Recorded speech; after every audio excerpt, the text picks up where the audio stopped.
Hello friends, मैं Sushma कोहाड़ SK blogs में आप सभी का बहुत बहुत स्वागत है। आशा करती हूँ कि आप सब ठीक ठाक होंगे और हम सब भी बिल्कुल ठीक हैं। आज का ब्लॉग्स मैंने सुबह 6 बजे स्टार्ट किया है और बच्चों के रूम से ही किया है, क्योंकि दोनों बच्चे मेरे अभी तक सो रहे हैं। तो मैंने सोचा कि जब तक बच्चे सो रहे हैं तब तक आज मैं इनके रूम की डीप क्लीनिंग कर देती हूँ, क्योंकि जब ये दोनों सोकर उठ जाते हैं तो एक पीसी के पास चेयर पर बैठ जाता है और एक चारपाई पर लेट जाता है, तो फिर इतने अच्छे से यहाँ की साफ सफाई नहीं हो पाती है। इनको बार बार उठाना पड़ता है और बहुत दिक्कत होती है। तो मैंने सोचा कि ये दोनों सो रहे हैं तो क्यों ना मैं इनके रूम की डीप क्लीनिंग कर देती हूँ। झाड़ू पोछा सब काम मैं आज यहाँ का पहले ख़त्म करती हूँ और बाकी के काम मैं बाद में करूँगी। और फ्रेंड्स, आज मुझे अपनी जितनी भी बेडशीट है वो सब चेंज करनी है और इनको धोना है। तो इसलिए मैंने सबसे पहले आज मशीन में कपड़े धुलने के लिए डाल दिए हैं, क्योंकि पहनने वाले जो कपड़े थे वो मेरे 6 से 7 जोड़े ही थे, तो वो मैंने धुलने के लिए डाल दिए हैं। और जब तक मैं यहाँ की साफ़ सफाई करूँगी तब तक वो वाले कपड़े मेरे धुल के तैयार हो जाएंगे। और मैंने यहाँ बच्चों के जो चारपाई है इसकी बेडशीट चेंज कर दी है और फिर मैं अपने वाले रूम की बेडशीट चेंज करके आऊँगी। और अगर मेरे बच्चे सोकर उठ गए तो फिर मैं वहाँ वाली बेडशीट भी एक साथ ही चेंज कर दूँगी और इनको ले जाकर मशीन के पास डाल दूँगी। पहनने वाले कपड़े धुल जाएंगे तो फिर कुछ बेडशीट धुलने के लिए डाल दूँगी। और फ्रेंड्स, आज मैं बनाऊंगी करेले की सब्जी, तो वो रेसिपी मैं आप सबके साथ शेयर करूंगी कि मैं करेले की सब्जी कैसे बनाती हूँ, क्योंकि करेले की सब्जी बनाने में बहुत ज़्यादा टाइम लगता है। तो कपड़े का तो ये है कि बीच में धुलेंगे तो धुल जाएंगे, नहीं तो करेले की सब्जी बना के खाना वाना बना के उनको मैं बाद में धो लूँगी। तो पहले ये काम कर लेती हूँ। तो मैंने इनकी बेडशीट चेंज कर दी है और अब इनकी जो ये मेज है, चेयर है, इन पर बहुत सारी धूल जमी हुई है। तो इसको मैं बिल्कुल अच्छे से साफ़ कर लेती हूँ और फिर मैं जाकर देखूंगी कि मशीन में कपड़े धुले हैं कि नहीं धुले हैं। तो फ्रेंड्स, सारी बेडशीट मैंने चेंज कर दी हैं। जो कपड़े मैंने मशीन में धुलने के लिए डाले थे वो धुल चुके हैं, उनको मैंने एक टब में पानी भर के उसमें निकाल दिया है। 3 से 4 बेडशीट मैंने मशीन में धुलने के लिए डाल दी हैं और अब मेरी चाय बनकर तैयार हो चुकी है। तो आप भी आ जाइए और मेरे साथ बैठकर चाय पी लीजिए। और चाय पीने के बाद अब मैं करेले बनाने की तैयारी करूँगी, तो फटाफट चाय पी लेती हूँ और फिर मिलती हूँ किचन में। चलिए फ्रेंड्स, करेले बनाना शुरू करते हैं। करेले बनाने के लिए यहाँ पर मैंने 1 किलो करेले लिए हैं और इन करेले को देखिए इस तरह से ऊपर से छील लिया है और इसके अंदर के जो बीज थे वो मैंने इस तरह से अलग निकाल लिए हैं। और यहाँ पर इस तरह से इस थोड़े से बड़े साइज के हैं, ये मैंने 8 प्याज लिए हैं। और यहाँ पर ½ केजी मैंने ये कच्चा आम लिया है। 8 से 9 हरी मिर्चें ली हैं, ये आप अपने टेस्ट के अकॉर्डिंग ले सकती हैं। इनको मैंने छील के अच्छे से धो लिया है। और ये जो करेले हैं अब इनमें मैंने ये देखिए इस तरह से ये नमक लिया है। इनके भी मैं ऊपर भी और इसके अंदर भी नमक लगा दूंगी और इनमें भी मैं नमक लगा दूंगी। ये देखिए, मैं आपको दिखा भी देती हूँ कि मैं किस तरीके से लगाती हूँ। इस तरह से मैं थोड़ा सा नमक लूँगी और इनके अंदर बिल्कुल अच्छे से ऐसे लगा दूंगी और ऊपर वाली परत पर भी लगाकर इसको छोड़ दूंगी। ऐसे ही सभी करेले में लगाऊंगी और थोड़ा सा नमक इस तरह से इनमें डालूंगी और इस तरह से मिलाकर इनको आधे घंटे के लिए इनको मैं रख दूंगी ढक के। तो ये देखिए फ्रेंड्स, इनमें सब में अच्छे से नमक लग गया है। अब इनको तो मैं एक तरफ रख देती हूँ आधे घंटे के लिए ढक के। और यहाँ पर अब मैंने ये जो प्याज लिए हैं और जो ये कच्चा आम है, हरी मिर्च है, अब ये वाला मैं लूँगी और इन सब को मैं इसमें ग्राइंड कर लूँगी। और इसके साथ ही देखिए मैंने ये 2 चम्मच लिए हैं साबुत धनिया। अगर हम पिसा हुआ धनिया इसमें डालते हैं तो उसका टेस्ट इतना नहीं आता है जितना कि हम ये इस तरह से साबुत धनिया लेंगे। और देखिए कैसे करूँगी मैं, ये प्याज छोटे छोटे काट के इसमें डाल लेती हूँ। और ये देखिएगा इस तरह से हरी मिर्चें और ये धनिया इसी में डालकर जब मैं इसको ग्राइंड करूंगी तो ये अपने आप ही इसमें दरदरा पीस जाएगा। अगर आप इसमें नहीं पीसना चाहती हैं तो आप इसे सिलबट्टे पर या कुंडी सोटे में या मिक्सी में इसको दरदरा पीस लीजिएगा। बिल्कुल इसका बारीक पाउडर नहीं बनाना है। तो जो इसका ये दरदरापन होता है धनिए का, वो करेले में बहुत ही अच्छा स्वाद देता है। तो अब मैं इसमें जो है ये सारी चीज़ें, कच्चा आम, हरी मिर्च और प्याज वगैरह, इनको ग्राइंड कर लेती हूँ। देखिए फ्रेंड्स, प्याज, कच्चा आम और हरी मिर्च, इन तीनों चीज़ों को मैंने इस तरह से ग्राइंड कर लिया है और इनको अब मैं यहाँ पर ढककर रख दूंगी। और ये जो मैंने करेले में नमक लगा कर रखा था, इसे आधे से पौना घंटा हो गया है। अब मैं इनको 3 से 4 बार बिल्कुल अच्छे से धो लूँगी और धोने के बाद इनका भी इस तरह से कर करके मैं पानी बिल्कुल निचोड़ दूँगी और इन्हें भी इसी तरह से 3-4 बार धो के और फिर बिल्कुल निचोड़ कर इनका पानी निकाल दूँगी। इस तरह से करेले में कड़वापन बिल्कुल भी नहीं रहता है। तो मैं इन दोनों को अच्छे से धो लेती हूँ। और ये देखिए फ्रेंड्स, ये जो करेला होता है इसको बिल्कुल इस तरह से मसल कर धोना है, जिससे इसका कड़वापन बिल्कुल ख़त्म हो जाएगा। तो ऐसे जब आप इसे रगड़ेंगी तो इसमें बिल्कुल कड़वापन नहीं आएगा। ये देखिए फ्रेंड्स, ये करेले मैंने बिल्कुल अच्छे से धो लिए हैं। वैसे तो मैंने इनका पानी निचोड़ दिया है, लेकिन मैंने ये तार वाली ऐसे छलनी ली है और ये जो इसका कटा हुआ हिस्सा है ये नीचे की तरफ करके और सारे इसमें रख दूंगी। और नीचे मैंने एक प्लेट रख दी है और अब इस पे मैं ये कपड़ा डाल के रख दूंगी, ताकि जब मैं दूसरे वाले जो इसके बीज और छिलका है उनको धोकर लेकर आऊं तब तक इनका जो पानी है वो निचड़ जाएगा और ये अच्छे से थोड़ा सा सूख जाएगा। और ये देखिए, इनको भी इस तरह से पानी में बिल्कुल अच्छे से मसल के धो लेना है। इससे इसके बीज में, इसके छिलके में बिल्कुल भी कड़वापन नहीं रहेगा। और जब इस पानी से ये धुल जाए तो इसको बिल्कुल ऐसे निचोड़ के दूसरे बर्तन में डाल लेंगे और फिर उसमें से धो लेंगे। इस तरह से हम 4 से 5 बार करेंगे। ये देखिए फ्रेंड्स, इस तरह से मैंने इनको 5 बार धो लिया है और धोने के बाद बिल्कुल अच्छे से निचोड़ दिया। इसमें पानी बिल्कुल भी नहीं रहना चाहिए। अगर ये आपसे हाथों से अच्छे से नहीं निचड़ता है तो एक पतले से कपड़े में बांध लिए और उसको घुमाकर टाइट सा निचोड़ दीजिए, ताकि सारा पानी इसका निकल जाए। और अब मैं देखिए, जिसमें से मैंने ये प्याज, कच्चा आम, हरी मिर्च ग्राइंड की है, इसी में इनको डालूंगी और इनको भी मैं इसी में से ग्राइंड कर दूंगी, ताकि ये भी बिल्कुल बारीक इसका पेस्ट सा बन जाएगा। तो मैं इनको कर लेती हूँ। तो ये देखिए फ्रेंड्स, इस तरह से इनको मैंने ग्राइंड कर लिया है और इसी बर्तन में इनको डाल दूंगी। तो ये हो गया है। और अब मैंने कढ़ाई में तेल गरम करने के लिए रख दिया है। तो तेल मेरा थोड़ा सा गरम होने देती हूँ। तो फ्रेंड, तेल मेरा वहाँ पर गरम हो रहा है और इसको बनाने के लिए मैंने सरसों का ही तेल लिया है, क्योंकि करेले सरसों के तेल में बहुत ही स्वादिष्ट लगते हैं।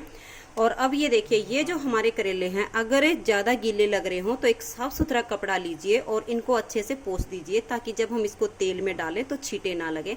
और अगर अच्छे से सूख चुके हों तो ऐसे ही डाल सकती हैं। और अगर आप चाहो तो इसे थोड़ी सी देर के लिए धूप में रखकर भी सुखा सकती है। यहाँ पर आपकी अपनी मर्जी है। तो ये देखिए फ्रेंड्स, यहाँ पर मेरा तेल भी अच्छे से गर्म हो चुका है और ये सारे करेले मैंने एक साफ सुथरे कपड़े से बिल्कुल अच्छे से पोंछ लिए। तो आप देख सकते हैं ये बिल्कुल सूखे सूखे हो चुके हैं। और अब मैं इनको इसमें डालकर इनको अच्छे से पका लूँगी। तो आपके देख लीजिएगा, कढ़ाई में जितने आते हैं मेरे ये इसमें 2 बार में आएंगे। तो ये देखिए फ्रेंड्स, करेले हमारे जो है पकने शुरू हो गई है। इन करेले को हम 2 तरह से बना सकते हैं, भर के भी बना सकते हैं और बिना भरे भी बना सकते हैं। प्रोसेस इसका सेम ही रहेगा। अगर आपको ये भर के बनाने हैं तो ये थोड़े से पकने के बाद इनको आप इस ऑयल में से निकाल दीजिए। लेकिन मैं इनको भर के नहीं बनाऊंगी, मैं इनको बिल्कुल कुरकुरा होने तक पकाऊंगी, क्योंकि भर के बनाने का भी वही स्वाद आएगा इसमें, और हम जब ऐसे बनाएंगे तब भी इसमें वही स्वाद आएगा, बिल्कुल भी डिफरेंट नहीं आएगा। थोड़ी सी मेहनत हमारी बचेगी कि इसके अंदर हम मसाला भरेंगे, धागा लगाएंगे, फिर दोबारा से पकाएंगे।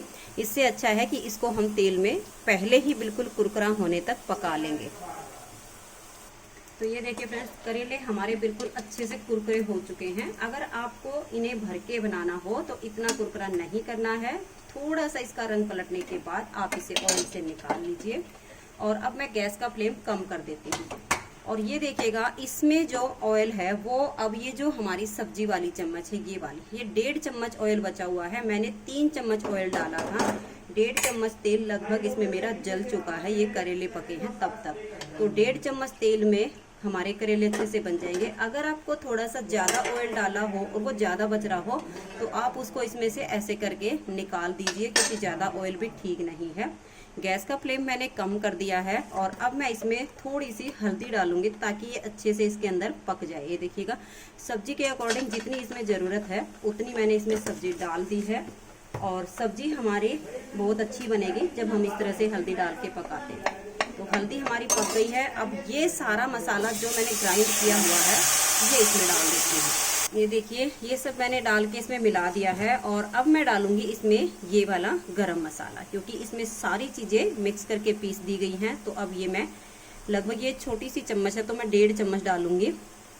और स्वाद अनुसार अब मैं इसमें नमक डाल दूंगी। तो नमक आप अपने हिसाब से डाल लीजिएगा, जितना आपके घर में खाते हो। तो नमक डाल के, और मैंने गैस का जो फ्लेम है वो अभी फुल किया हुआ है।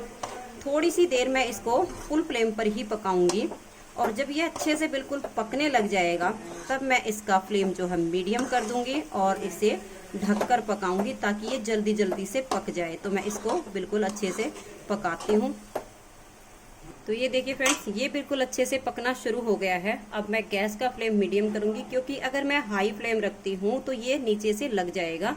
और अब मैं इसको इस तरह से ढक दूंगी और बीच बीच में इसको बार बार मैं चलाती रहूंगी। और जितना ये मसाला अब कढ़ाई में दिख रहा है, पकने के बाद ये इससे आधा रह जाएगा। तो मैं इसको अच्छे से पहले पका लेती हूँ और फिर आपको दिखाती हूँ। तो ये देखिए फ्रेंड्स, ये मसाला जो हमने तैयार किया था ये हमारा भुन चुका है। जब ये अच्छे से भुन जाएगा, एक तो ये बिल्कुल ही कम हो जाएगा और दूसरा साइड से थोड़ा थोड़ा सा ये तेल छोड़ना शुरू कर देगा।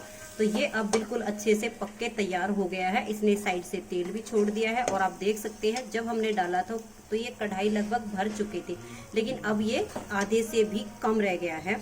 और जो करेले मैंने इस तरह से तल लिए थे, इनको मैंने इस तरह से छोटे छोटे पीसीज में तोड़ लिया है। अब मैं इनको इसी में डाल दूंगी और अच्छे से इसके अंदर मिक्स कर दूंगी। तो ये जो हम इस तरह से करेले बनाते हैं, बिल्कुल भरवा करेले जैसा ही इसमें टेस्ट आता है। और मेहनत थोड़ी सी बच जाती है कि भाई इसको भरना है, फिर धागे लगाने हैं, फिर दोबारा से तलना है। तो आप एक बार इस तरह से इसे जरूर ट्राई कीजिए। और इसको अच्छी तरह से मिक्स करने के बाद थोड़ी सी देर में गैस का फ्लेम कम कर दूंगी और इसको 1 या 2 मिनट के लिए पका दूंगी। तो ये देखिए फ्रेंड्स, 2 मिनट तक लगातार इस तरह से चलाते हुए लो फ्लेम पर इसको मैंने पका लिया है। अब ये करेले हमारे बनके अच्छी तरह से तैयार हो चुके हैं। गैस का फ्लेम मैं बंद कर देती हूँ। और अभी इनको हमने जो है किसी ऐसे बर्तन से नहीं ढकना है जिससे पसीना बनता हो। तो मैं इसके ऊपर जाली वाली छलनी ढक देती हूँ। तो फ्रेंड्स, करेले हमारे बनके तैयार हो चुके हैं और इसको मैं इस तरह से अब ढक देती हूँ ताकि इसमें पसीना नहीं बनेगा। और पसीना नहीं बनता है तो फिर इसमें पानी नहीं होता है। और ये करेले 3 से 4 दिन तक आप आराम से खा सकती हैं, ये खराब नहीं होते हैं।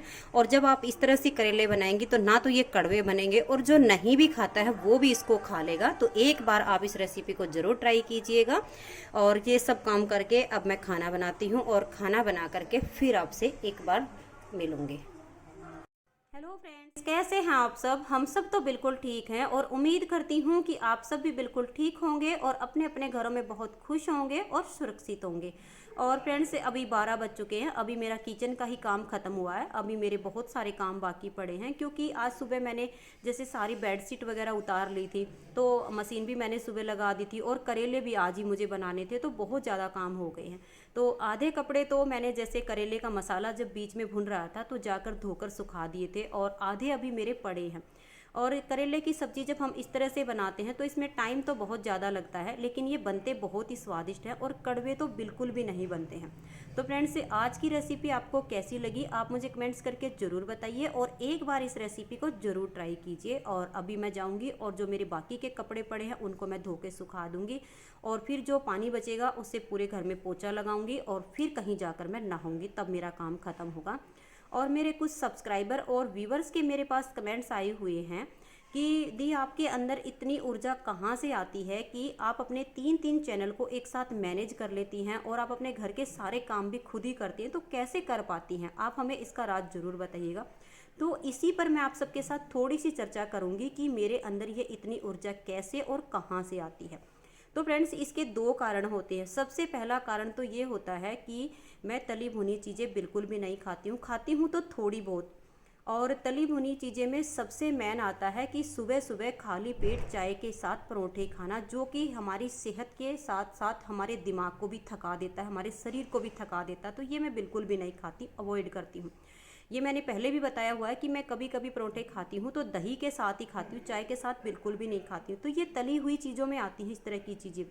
और हद से ज़्यादा जैसे पकौड़ियाँ तल के खाना या कुछ खाना मैं बनाती हूँ, लेकिन कभी कभी महीने में 1.5 महीने में एक बार बनाऊँगी इस तरह की चीज़, और उसको पेट भर के नहीं, थोड़ी बहुत ही खाते हैं।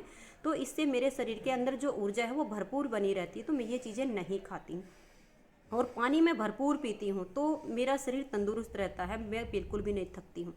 और इसका सबसे बड़ा कारण होता है कि जैसे कि हमारे पास बहुत सारे काम पड़े होते हैं और उन काम को देख करके अगर हम अपने दिमाग में एक बार भी ये सोच लेंगे कि इतने सारे काम हैं, मेरे से तो ये नहीं हो पाएगा, तो यकीन मानिएगा जब आपके दिमाग में ये बात आएगी तो उससे पहले आपका शरीर थक जाएगा और आपका शरीर में एक आलस्य सा आ जाएगा, सुस्ती सी चढ़ जाएगी और आप उस काम को बिल्कुल भी नहीं कर पाएंगे। आप भले ही पूरा दिन आराम कर लीजिए, लेकिन वो थकान बिल्कुल भी नहीं उतरेगी। लेकिन अगर आप अपने दिमाग में ये सोच ले कि नहीं ये काम मैंने करना है, और उसे चैलेंज के तौर पर जब हम लेते हैं ना कि नहीं ये काम मैंने करना है और बहुत थोड़े टाइम में इसको करके दिखाना है, तो हम अपने काम को आसानी से कर लेते। तो मैं यही करती हूँ, चाहे मेरे कितने भी काम पड़े, मैं कभी भी नहीं सोचती हूँ कि मैंने ये करना है, वो करना, ये करना, नहीं, करना है तो उस काम को करना ही है। सुबह उठे, एक काम किया, दूसरा किया, तीसरा किया, और मैं अपने सभी कामों को स्टेप टू स्टेप करती चली जाती हूँ और मेरे सब काम ख़त्म हो जाते हैं। और मैं डेली अपनी 2 से 3 वीडियो भी तैयार कर लेती हूँ।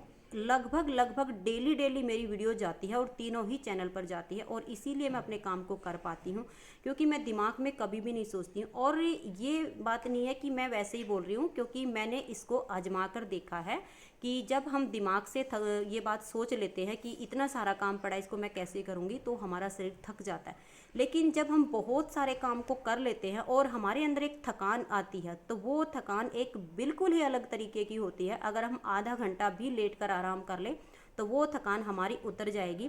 लेकिन आप कभी आजमा कर देख लीजिएगा, दिमाग से जब हम सोच लेते हैं कि इतना काम मैं कैसे करूँगी, और उस कारण आपका शरीर जो थकावट महसूस करेगा, आप पूरा दिन रेस्ट करके भी अपने शरीर की थकान को दूर नहीं कर पाएंगे। तो यही कारण है कि मैं बिल्कुल भी नहीं थकती हूँ और पूरा दिन ऊर्जावान रहती हूँ और अपने सारे काम को कर लेती हूँ। तो फ्रेंड्स, आज के व्लॉग्स में इतना ही, मिलते हैं किसी नेक्स्ट व्लॉग में, तब तक के लिए नमस्कार, बाय बाय।